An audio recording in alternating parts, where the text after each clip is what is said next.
বড়াইগ্রাম উপজেলার মাঝগাঁও ইউনিয়নের ৩ নং ওয়ার্ডের তিরাইল পূর্বপাড়া গ্রামে মহিলা চৌকিদার আম্বিয়ার বাড়িতে রমরমা দেহ ব্যবসার অভিযোগে ৫ জনকে হাতে নাতে আটক করেছে এলাকাবাসী। ঘটনাটি ঘটেছে সোমবার ২২ অক্টোবর রাত আনুমানিক ১২টার দিকে।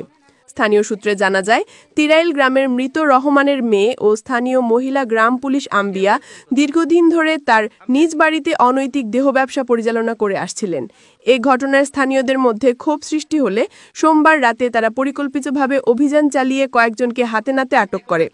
আটক ব্যক্তিরা হলেন সুনামগঞ্জ জেলার ছাতক থানার এলেমান মিয়ার ছেলে সজীব হাসান রনি, তিরাইল গ্রামের হারুনুর রশিদের মেয়ে মিতু খাতুন, নরসিংদী জেলার লাইফুরা উপজেলার আক্তার হোসেনের মেয়ে চাঁদনী আক্তার, সুনামগঞ্জ জেলার ছাতক থানার মৃত আসমত আলীর ছেলে শাকিল আহমেদ।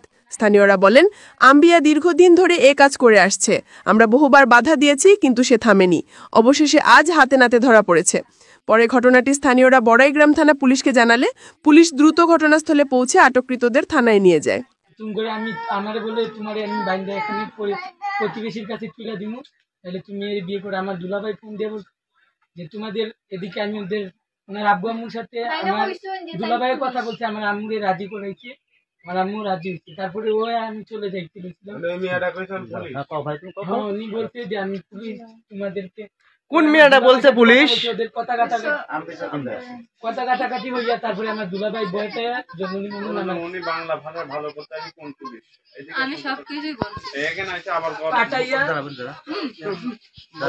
দিছে, তারপরে জন্মদিন পাঠাইছে, তারপরে আন্টি বলছে যে টাকা লাগবে ৭,০০০ বলছি না আমাদের কাছে ৭,০০০ টাকা নাই, ৩,০০০ টাকা আছে। তারপরে আমি আর ৫০০ টাকা নেই। এই টাকা কি আম্বিয়া চৌকিদারকে দিছেন? না, শানুর ভাই নাই। পরে কার কাছে নিয়ে শানুর ভাই লিছে। শানুর কে? ওই এদিকে বাড়ি, আমার এক ভাই হয়, ওর হাতে ৩,৫০০ টাকা মানে ধরা দিছে।